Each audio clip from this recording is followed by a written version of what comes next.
of financially challenged families needing medical assistance. The Medical Assistance Program is the top OVP social service for Filipinos. In April 2023, we reached 22,970 Filipinos. From May 2023 to April 2024, our satellite office and OVP Central Office focused on enhancing our efficiency to support more Filipinos needing medical assistance. As a result, by April 2024, we quadrupled our reach and assisted 119,234 individuals. One of our beneficiaries was a boy from Eastern Samar. The 5-year-old boy had cerebral palsy, and his family's lack of financial security made the boy's medical situation even more challenging for them. His mother, Christine, sought our help through the OVP Eastern Visayas Satellite Office.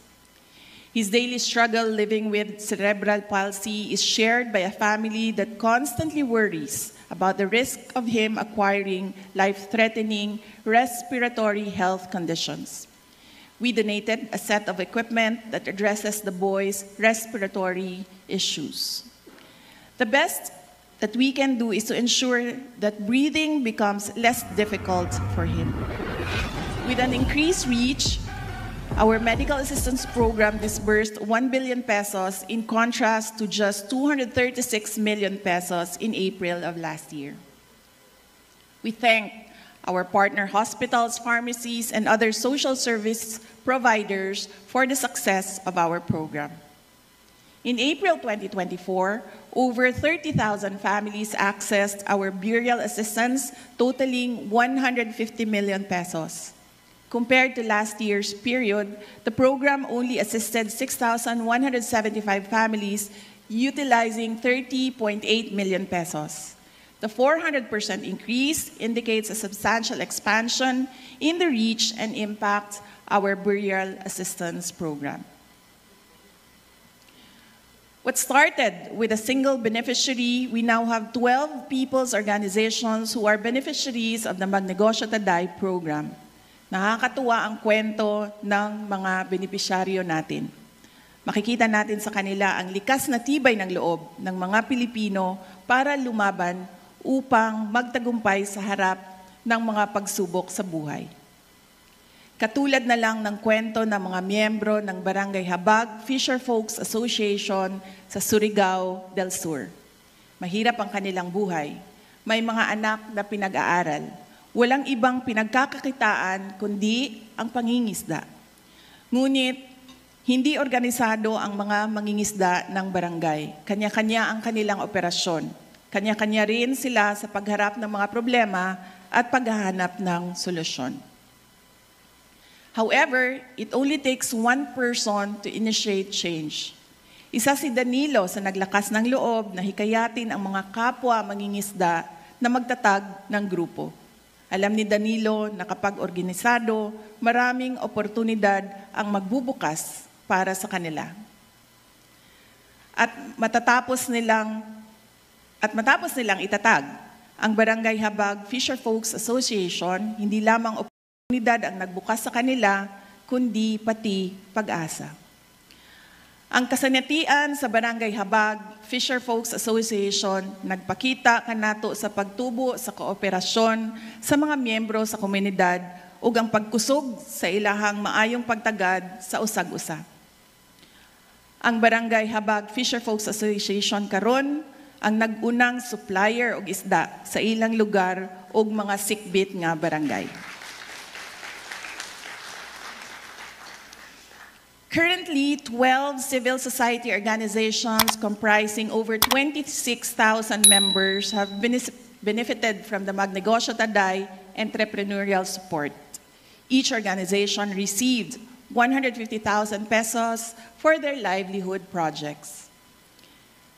Nais ko lang ibahagi sa inyo ang kwento ng Mika, ang unang women's organization na tumanggap ng Magnegosyo Taday Fund.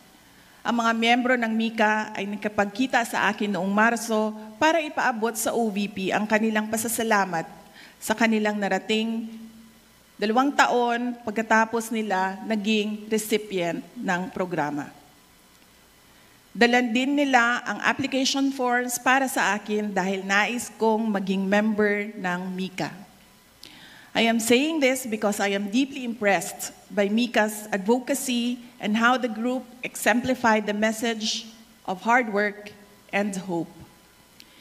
Magandang halimbawa para sa mga kababaihan ang MICA. Ang epekto ng pag-asenso ng MICA ay hindi lamang nakasentro sa kanilang organisasyon, umaabot din ito sa buong komunidad sa pamamagitan ng kanilang partisipasyon sa mga aktibidad na naghihikayat ng aktibong partisipasyon ng mga kababaihan sa pagpaunlad ng kalidad ng buhay.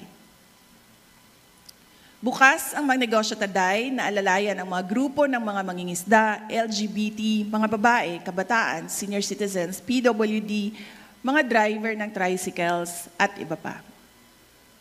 Ngunit katulad ng nasabi ko, binuksan natin ang programang ito sa mga individual na handang bumangon, tulungan ang kanilang sarili at maging produktibong Pilipino. Mula May 2023 hanggang April 2024, ang Magnegosyo Taday ay nakapagbigay ng puhunan na aabot sa 15,000 para sa 17 na mga Pilipino para simulan ang kanilang sariling livelihood projects. Kabilang sa mga individual project proposals na tanggap ng OVP ay ang sari-sari stores, salon at livestock growing. Pinapangarap natin na mas marami pang mga grupo o individual mula sa mga komunidad ang maabot natin sa pamamagitan ng Magnegosyo Taday. At OVP, we empower people to empower communities. And empowered communities build a strong, peaceful, and stable nation. Our Libreng Sakay program has assisted 735,202 Filipinos from May 2023 to April 2024. Since we started this project in 2022, we have already provided free transport services to 1.1 million Filipinos.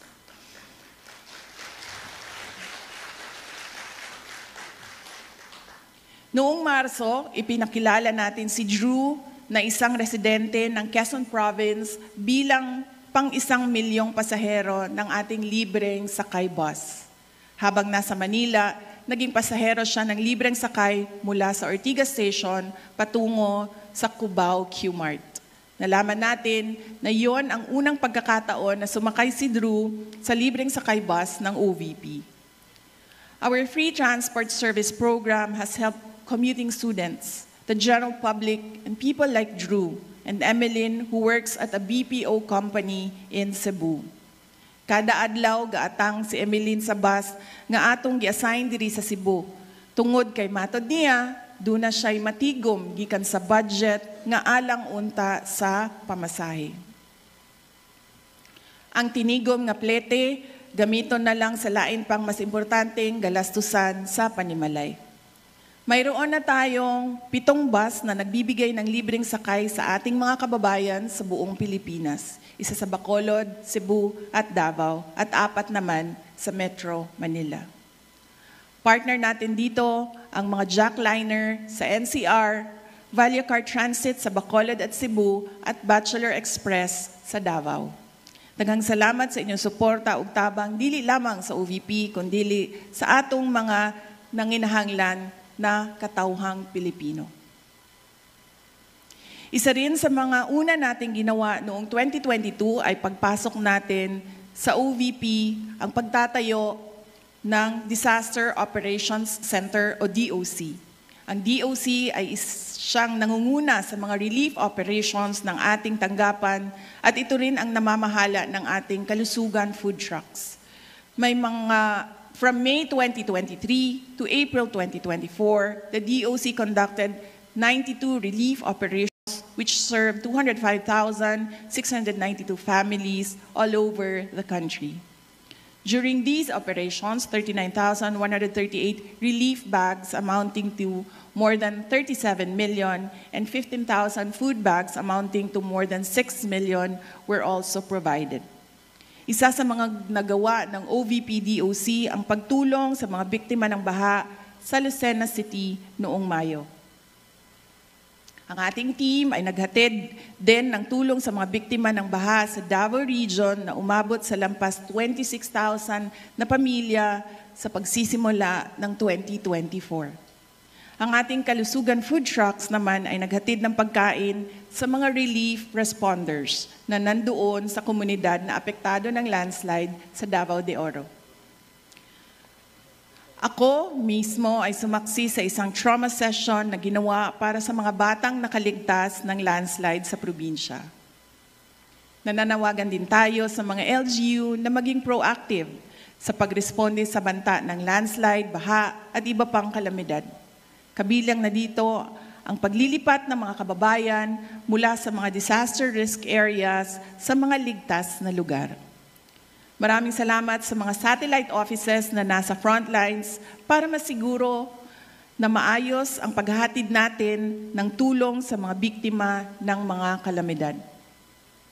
Samantala, ang ating RISE program ay nakapagbigay naman ng 22,311 food bags sa mga kababayan natin na nahaharap sa krisis at higit na nangangailangan ng madaling tulong.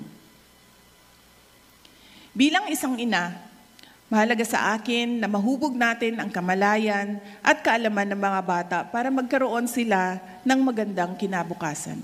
Nagsisimula ang lahat sa pagtuturo sa kanila kung paano mangarap at pagbibigay sa kanila ng gabay para maisakatuparan nila ang kanilang mga pangarap sa buhay. Sa OVP, tinitiyak natin na kabilang sa mga programa ang para sa mga kabataan. To encourage Filipino learners to value education and environmental stewardship, OVP has distributed more than 186,000 bags containing school supplies and dental kits through the Pagbabago, A Million Learners and Trees campaign. We aim to distribute 1 million bags and plant 1 million trees by 2028. Through the program, we planted more than 266,000 trees from Luzon, Visayas, and Mindanao. Dako ang paghinaot sa tabang sa mga partners ug sa panguna sa mga satellite offices nga makabuot nato ang atong mga targets. Naniniwala ako at base na rin sa mga sigla at tiyaga ng ating mga satellite office staff at partners mula sa iba't ibang ahensya ng pamahalaan, kabilang na ang DNR, DepEd, Armed Forces of the Philippines, Philippine National Police, NGOs, community groups, church organizations, at mga advocates, magagawa natin ito. Umabot na nga tayo sa iba't ibang liblib na lugar ng Luzon, Visayas at Mindanao para sa ating programa. Narating natin ang mga conflict areas ng UPI sa Maguindanao sa pamamagitan ng ating satellite office sa BARM. Dahil dinadaanan ng maraming giyera, hirap sa pag-aaral ang ating mga kabataan sa lugar. At alam natin na nagiging mas vulnerable ang mga kabataan sa mga conflict areas kung hindi natin sila nabibigyan ng atensyon at tulong. Narating din natin ang mga bundok ng Bukidnon sa pamamagitan ng OVP, Southern Mindanao Satellite Office. Narating din natin ang liblib na lungsod ng Palanan sa pamamagitan ng OVP Cagayan Valley Satellite Office. Isolated area ang Palanan mula sa ibang bahagi ng Sierra Madre. Mararating lamang ito sa pamamagitan ng eroplano, bangka o ilang araw na paglalakbay sa gubat. Ngunit wala namang mas mahalaga para sa isang tapat na lingkod bayan kundi ang tunay na makapaglingkod at maiparating sa ating mga kababayan ang ating serbisyo. Salamat sa mga tumulong sa OVP para marating ng OVP Cagayan Valley Satellite Office ang ating mga kababayan sa Palanan. Meanwhile, the OVP Pansarap Bonds have augmented the nutritional requirements of over 14,000 malnourished and severely malnourished students by providing more than 1.1 million fortified bonds in the past year. Napatunayan ng iba't ibang mga pag-aaral na ang edukasyon ay may malaking papel sa paghubog ng ating mga kabataan. Hindi lamang ito mahalaga sa kanilang pisikal na mga aktibidad, kundi pati na rin sa kanilang talino. Ang unang hangarin natin ay makita ang pagbabago sa timbang ng mga kabataang underweight at ito ay epektibo sa unang pagpapatupad natin ng programa sa Davao at Nuro sa UPI, Maguindanao. Kaya naman, dinala natin ang programa sa Estancia Central Elementary School sa Iloilo. Maraming mga learners sa paaralang ito ang mga undernourished. Sa loob ng 120 days, inaasahan natin ang magandang resulta sa pamamagitan ng pagbibigay sa mga kabataan ng nutritional buns na may 10 flavors na pinatibay ng mga nutrients tulad ng vitamin A, carbohydrates, protein, calcium, at iron. Kasabay ng programang ito ang masusing pagsubaybay ng mga nutritionists sa pag-unlad ng kalusugan ng mga bata. Our You Can Be VP program, or You Can Be Vice President program, also continued, and our participants joined me during my official trips abroad. The program already has 5 student participants. We envision that through this program, we will be able to foster leadership among the youth and instill in them the skills they need to develop to become effective leaders. One of the program participants was Elise. She embodies someone who knows what she wants, but also knows that she must work hard to get it. One day, we received a letter from Elise in which she expressed her desire to participate in the program after learning about it from several social media posts. It was for me a demonstration of her character as a young Filipino with a dream and the determination to make this dream come true.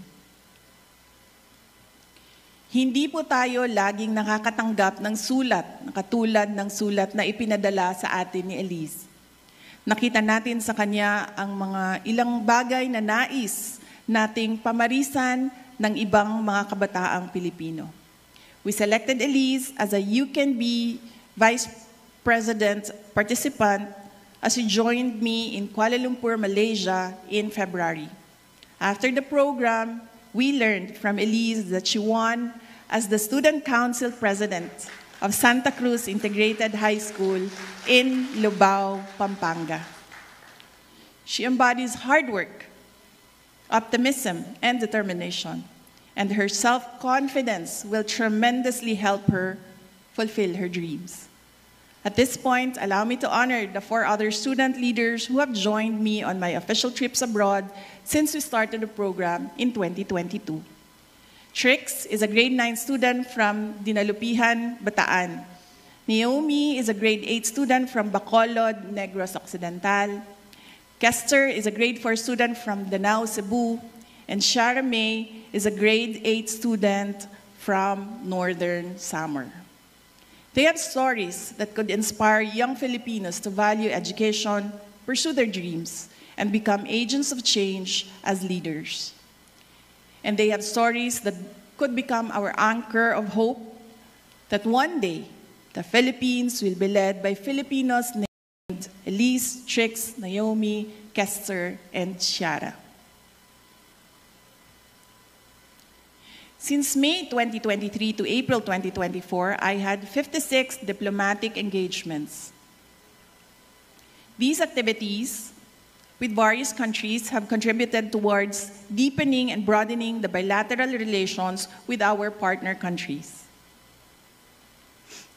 In my capacity as Secretary for Education and President of the Southeastern Asian Ministers of Education Organization, or SIMEO Council, I visited Brunei Darussalam, Singapore, Republic of Korea, Malaysia, and the Kingdom of Cambodia. Let me emphasize, however, hindi kasali sa ASEAN ang Korea, but I was there because I was invited by the government of Korea. Let me emphasize, however, that these engagements were all carried out under the authority as the Vice President. During courtesy calls and meetings, I was able to meet 41 ambassadors, my counterparts as Secretary for Education and Vice President, and other foreign dignitaries. Since assumption into office, we have been moving around the country, meeting with different communities, consulting with organizations, and talking to LGU officials. From May 2023 to April 2024, we participated in 342 meetings and events all around the country. These visits keep us in touch with the realities on the ground, and they remind us of the work that should be done.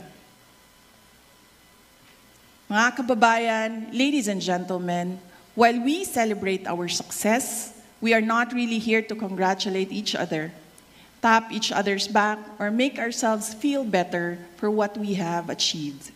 I take this as a reminder of the more significant challenges ahead of us as we continue to fulfill our aspirations for the Filipinos.